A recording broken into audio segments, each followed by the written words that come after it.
അപ്പം നമ്മൾ sugar control ചെയ്യുന്നതിൻ്റെ കൂടെ തന്നെ BP ഉണ്ടെങ്കിൽ അത് കൺട്രോൾ ചെയ്യണം, കൊളസ്ട്രോൾ ഉണ്ടെങ്കിൽ അത്, സ്മോക്കിംഗ് ഹാബിറ്റ് ഉണ്ടെങ്കിൽ അതായത് പുകവലിക്കുന്നവരത് നിർത്തുക, അതൊക്കെ ചെയ്യേണ്ടി വരും. രക്തക്കുറവുണ്ടെങ്കിൽ അത് ട്രീറ്റ് ചെയ്യുക, അതൊക്കെ നമ്മൾ ചെയ്താൽ മാത്രമേ, അല്ലെങ്കിൽ കിഡ്നി ഡിസീസ് ഉള്ളവർക്ക് ചാൻസ് കൂടുതലാണ്. അപ്പം അതൊക്കെ ഫോളോ അപ്പിൽ മാത്രമേ നമുക്ക് മനസ്സിലാവുന്നുള്ളൂ.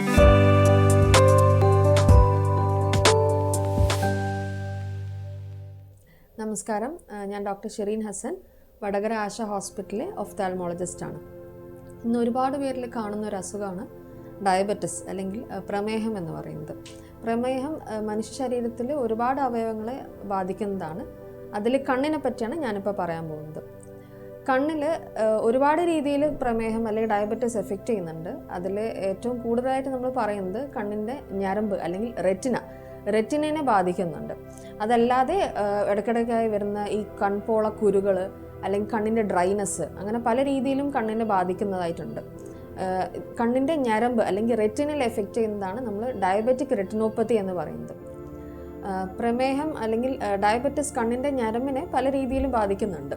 ഇതിൽ ഡയബറ്റിക് റെറ്റിനോപ്പത്തി നമ്മുടെ കണ്ണിലുണ്ടാവാൻ പല ഫാക്ടേഴ്സ് കാരണങ്ങളാണ്. അതിൽ ഏറ്റവും ഇമ്പോർട്ടൻ്റ് എന്ന് പറയുന്നത് നമ്മുടെ ഡയബറ്റിസിൻ്റെ ഡ്യൂറേഷൻ, എത്ര കാലങ്ങളായിട്ട് ഈ ഡയബറ്റിസ് നമ്മുടെ ശരീരത്തിലുണ്ടെന്നുള്ളതാണ് ഏറ്റവും പ്രധാനമായ ഘടകം. രണ്ടാമത്തത് ഷുഗറിൻ്റെ കൺട്രോൾ ഒരുപാട് കുറയോ അല്ലെങ്കിൽ ഒരുപാട് കൂടുകയോ ചെയ്യുമ്പോൾ നമ്മളെ ഞരമ്പിനെ ബാധിക്കാനുള്ള സാധ്യത ഭയങ്കരമായിട്ട് കൂടുന്നുണ്ട്. മൂന്നാമത്തത് ഹൈപ്പർ ടെൻഷൻ അല്ലെങ്കിൽ രക്തസമ്മർദ്ദം. ഹൈപ്പർ ടെൻഷൻ ഉള്ളവർക്കും ഡയബറ്റിക് റെറ്റിനോപ്പത്തി അല്ലെങ്കിൽ കണ്ണിൻ്റെ റെറ്റിനെ ബാധിക്കാനുള്ള ചാൻസും ഒരുപാട് കൂടുതലാണ്. പിന്നെ വേറെ കുറേ കാര്യങ്ങളുണ്ട്. അതിലേറ്റവും കൂടുതൽ നിൽക്കുന്നത് കിഡ്നി ഡിസീസ് ഉള്ള ആൾക്കാർക്ക്, അല്ലെങ്കിൽ അനീമിയ, രക്തക്കുറവുള്ളവർ, സ്മോക്കിംഗ്, പുകവലിക്കുന്നവർക്കൊക്കെ റെറ്റിനോപ്പത്തി വരാനുള്ള സാധ്യത ഭയങ്കര കൂടുതലാണ്. ഡയബറ്റിക് റെറ്റിനോപ്പത്തി പല സ്റ്റേജസിലായിട്ടാണ് കണ്ണിനെ ബാധിക്കുന്നത്. അതുകൊണ്ട് തന്നെ നമ്മൾ ഏർലി സ്റ്റേജസ്, അതായത് തുടക്കത്തിൽ റെറ്റിനോപ്പതി കണ്ണിനെ ബാധിച്ചത് ഒരിക്കലും ഒരു പേഷ്യൻ്റ് അറിയുന്നില്ല. കാരണം അത് ലേറ്റർ സ്റ്റേജസ് ആയിട്ട് കണ്ണിന് ബ്ലീഡിംഗ് ഒക്കെ വന്നു കഴിഞ്ഞാലാണ് പേഷ്യൻ്റ് ഒരു ബുദ്ധിമുട്ടായിട്ട് തോന്നുള്ളൂ. അതായത് കാഴ്ച മങ്ങലായിട്ടോ അല്ലെങ്കിൽ ഒരു റെഡ് കളറായിട്ട് കാണും, അല്ലെങ്കിൽ ചിലവർക്ക് ഈ മാറാല പോകുന്നത് പോലെയൊക്കെ പറയാറുണ്ട്. അതൊക്കെ ഉണ്ടാവുന്ന ലേറ്റർ സ്റ്റേജസിൽ, അതായത് അവസാനത്തെ സ്റ്റേജസിലാണ് അങ്ങനെ ഒരു ബുദ്ധിമുട്ടായിട്ട് പേഷ്യൻ്റ് പറയുന്നുള്ളൂ.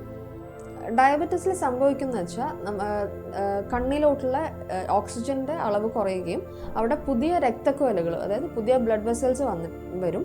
ഈ ബ്ലഡ് വെസൽസ് ഭയങ്കര തിന്നാണ്, ഭയങ്കര നേരിയതായതുകൊണ്ട് തന്നെ പെട്ടെന്ന് പൊട്ടിപ്പോവാനും ബ്ലീഡിങ് വരാനുള്ള ചാൻസ് ഉണ്ട്. പ്രമേഹം അല്ലെങ്കിൽ ഡയബറ്റിസ് കണ്ണിൻ്റെ ഞരമ്പിനെ ബാധിച്ചു കഴിഞ്ഞാൽ തന്നെ അത് അവസാനത്തെ സ്റ്റേജസിലെ പേഷ്യൻ്റ് അറിയാൻ ചാൻസ് ഉള്ളൂ. കാരണം തുടക്കത്തിലെ സ്റ്റേജസിൽ പേഷ്യൻ്റ് അസിംറ്റമാറ്റിക് ആയിരിക്കും, അതായത് യാതൊരു വിധത്തിലുള്ള ബുദ്ധിമുട്ടും പേഷ്യൻറ്റിന് ഉണ്ടാവുന്നില്ല.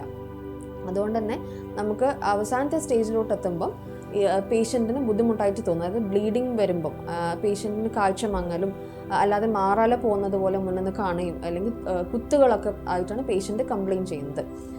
സംഭവിക്കുന്നത് എന്താണെന്ന് വെച്ചാൽ ഡയബറ്റിസ് കാരണം കണ്ണിലോട്ടുള്ള ഓക്സിജൻ സപ്ലൈ കുറയുകയും അവിടെ പുതിയ ബ്ലഡ് വെസൽസ് അല്ലെങ്കിൽ പുതിയ രക്തക്കുഴലുകൾ വരികയും ചെയ്യുകയാണ്. ഈ രക്തക്കുഴലുകൾ ഭയങ്കര തിന്നാണ്, അപ്പോൾ പെട്ടെന്ന് പൊട്ടിപ്പോകാനുള്ള സാധ്യത ഉള്ളത് കാരണം അത് ബ്ലീഡിങ് ഉണ്ടാക്കുകയും കണ്ണിൻ്റെ ഞരമ്പ് വിട്ടുപോരുകയും ചെയ്യാനുള്ള സാധ്യതയുണ്ട്. ഞാൻ പറഞ്ഞതുപോലെ തുടക്കത്തിലെ സ്റ്റേജസിൽ പേഷ്യൻറ്റിന് ബുദ്ധിമുട്ടൊന്നും ഉണ്ടാവില്ല. അവസാനം എത്തുമ്പോഴേ ഒരു പേഷ്യൻറ്റിനൊരു കംപ്ലയിൻ്റ് ആയിട്ട് പേഷ്യൻറ്റ് നമ്മളടുത്ത് വരുള്ളൂ. അതുകൊണ്ട് തന്നെ ഡയബറ്റീസ് സ്ഥിരീകരിച്ച് അപ്പം തന്നെ ഒരു ഐ കൺസൾട്ടേഷൻ നിർബന്ധമാണ്. കാരണം തുടക്കത്തിലെ മാറ്റങ്ങൾ, ഞരമ്പിലുള്ള മാറ്റങ്ങൾ ഒരിക്കലും പേഷ്യൻറ്റിന് മനസ്സിലാവില്ല. അതൊരു ഡോക്ടർ ഞരമ്പിൽ നോക്കിയാൽ മാത്രമേ മനസ്സിലാവുന്നുള്ളൂ. അതുകൊണ്ട് തന്നെ പേഷ്യൻ്റ് ഫസ്റ്റ് വിസിറ്റ് ഡോക്ടറെ അടുത്ത് വരുമ്പോൾ നമ്മൾ കണ്ണിൽ മരുന്നൊഴിച്ച് കുറച്ച് സമയം വെയിറ്റ് ചെയ്തതിന് ശേഷമാണ് കണ്ണിൻ്റെ ഞരമ്പ് പരിശോധിക്കുന്നത്. അങ്ങനെ ഓരോ വർഷവും നമ്മൾ ഇതുപോലെ കണ്ണിൽ മരുന്ന് ഒഴിച്ചിട്ട് ഡോക്ടറെ അടുത്ത് പോയി പരിശോധിക്കേണ്ടതാണ്. അതായത് ഷുഗറിൻ്റെ ബാധിപ്പ് എന്തെങ്കിലും കണ്ണിൻ്റെ ഞരമ്പിൽ വരുന്നുണ്ടോ എന്ന് അറിയാൻ വേണ്ടിയിട്ട്. തുടക്കത്തിൽ നമ്മൾ, അതായത് ഡയബറ്റിസ് ബാധിക്കുന്നത് വരെ നമ്മൾ ഓരോ വർഷം കൂടുമ്പോഴാണ് പേഷ്യൻറ്റിനോട് ഫോളോ അപ്പ് പറയുന്നത്. പക്ഷേ വൺസ് അത് ബാധിച്ചു കഴിഞ്ഞാൽ നമ്മൾ ആ ഇൻ്റർവെൽ കുറക്കും. അതായത് ഒരു വർഷം എന്നുള്ളത് 6 months 3 months ആയിട്ട് ചുരുങ്ങും. അത് പേഷ്യൻറ്റിൻ്റെ ഡയബറ്റിസിൻ്റെ ഞരമ്പിലെ ബാധിപ്പിനനുസരിച്ചാണ് അത് തീരുമാനിക്കുന്നത്. നമ്മളിത് നേരത്തെ പേഷ്യൻറ്റ് വന്ന് ഫോളോ അപ്പ് എടുക്കണം എന്ന് പറയുന്നത് തുടക്കത്തിലെ സ്റ്റേജസ് ആണെങ്കിൽ, അതായത് ഈ പുതിയ രക്തക്കുഴൽ വരുന്ന ഒരു സ്റ്റേജസിൽ നമ്മൾ കണ്ടുപിടിച്ച് കഴിഞ്ഞാൽ അത് നമുക്ക് ലേസർ ചെയ്ത് അത് ബ്ലീഡിങ്ങിലോട്ട് വരാതെ നമുക്ക് പ്രിവെൻറ്റ് ചെയ്യാൻ പറ്റും. പക്ഷേ നമ്മളത് കണ്ടുപിടിക്കാതിരുന്നാൽ, അതായത് പേഷ്യൻ്റ് ഫോളോ അപ്പിന് വരാതിരുന്നാൽ, അത് ഈ ബ്ലഡ് വെസൽസ് പൊട്ടി രക്തം, അതായത് ബ്ലീഡിങ് വന്നതിന് ശേഷമാണ് നമ്മൾ കാണുന്നതെങ്കിൽ ചിലപ്പോൾ നമ്മൾ ലേസറോ അല്ലെങ്കിൽ ഇഞ്ചക്ഷൻസിലോ നിൽക്കുന്നില്ല, അത് സർജറിയിലോട്ട് പോകേണ്ടി വരും. അപ്പോൾ അങ്ങനെ ഒരു അവസ്ഥയിൽ പോവുകയാണെങ്കിൽ നമുക്ക് ഒരിക്കലും പഴയൊരു വിഷൻ കിട്ടുക അല്ലെങ്കിൽ പഴയൊരു കാഴ്ച കിട്ടുക എന്നുള്ളൊരു ഭയങ്കര ബുദ്ധിമുട്ടുള്ള കാര്യമാണ്. അതുകൊണ്ടാണ് ഫോളോ അപ്പ് ഭയങ്കര ഇമ്പോർട്ടൻ്റ് ആണ് നമ്മൾ പറയുന്നത്. രണ്ടാമത്തെ കാര്യം, നമ്മൾ ഷുഗറിൻ്റെ കൺട്രോളും ഭയങ്കര ഇമ്പോർട്ടൻ്റ് ആണ്. ഇതിൽ കൺട്രോൾ പോകുന്നതിനനുസരിച്ചിട്ട് ഞരമ്പിൽ ബാധിക്കാനുള്ള സാധ്യത ഒരുപാട് കൂടി, അതും പെട്ടെന്ന് പ്രോഗ്രസ് ചെയ്യാം. ഒരു സ്റ്റേജിൽ നിന്ന് പെട്ടെന്ന് പ്രോഗ്രസ് ചെയ്ത് അടുത്ത സ്റ്റേജിലോട്ട് പോകാനുള്ള സാധ്യത കൂടുതലാണ് ഷുഗർ കൺട്രോൾ ഇല്ലാത്തവർ. ഹൈപ്പർ ടെൻഷൻ അല്ലെങ്കിൽ പ്രഷർ, BP കൺട്രോൾ ഇല്ലാത്തവർക്കും അങ്ങനെ വരാനുള്ള ചാൻസ് ഉണ്ട്.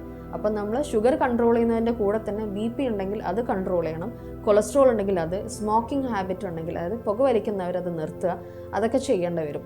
അത് രക്തക്കുറവുണ്ടെങ്കിൽ അത് ട്രീറ്റ് ചെയ്യുക, അതൊക്കെ നമ്മൾ ചെയ്താൽ മാത്രമേ, അല്ലെങ്കിൽ കിഡ്നി ഡിസീസ് ഉള്ളവർക്ക് ചാൻസ് കൂടുതലാണ്. അപ്പം അതൊക്കെ ഫോളോ അപ്പിൽ മാത്രമേ നമുക്ക് മനസ്സിലാവും. അതുകൊണ്ടാണ് നമ്മൾ ഷുഗർ കൺട്രോൾ ചെയ്യുന്നത് ഭയങ്കര നിർബന്ധമാണെന്ന് പറയുന്നത്. കാരണം ഞരമ്പിൻ്റെ ബാധിപ്പ് വന്നു കഴിഞ്ഞാൽ പിന്നെ അത് നമുക്ക് പഴയതുപോലെ ആക്കി എടുക്കാനും ബുദ്ധിമുട്ടാണ്. അപ്പം ഫോളോ അപ്പ്, അതായത് വർഷം തോറും ഡോക്ടറെ വിസിറ്റ് നിർബന്ധമായിട്ടുണ്ടാവും.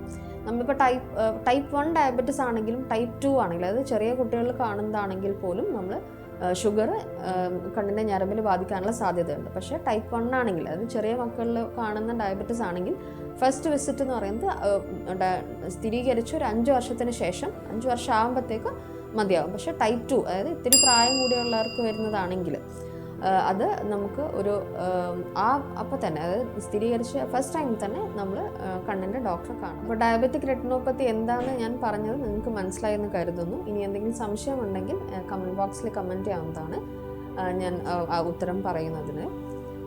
അപ്പം ഫോളോ അപ്പ്, അതായത് ഡോക്ടറെ അത് വർഷം തോറും ഡോക്ടറെ കാണുന്നത് നിർബന്ധമായിട്ടും ആലോചിക്കേണ്ട ഒരു കാര്യം തന്നെയാണ്. അപ്പം ഞാൻ നിർത്തുകയാണ്. Thank you all.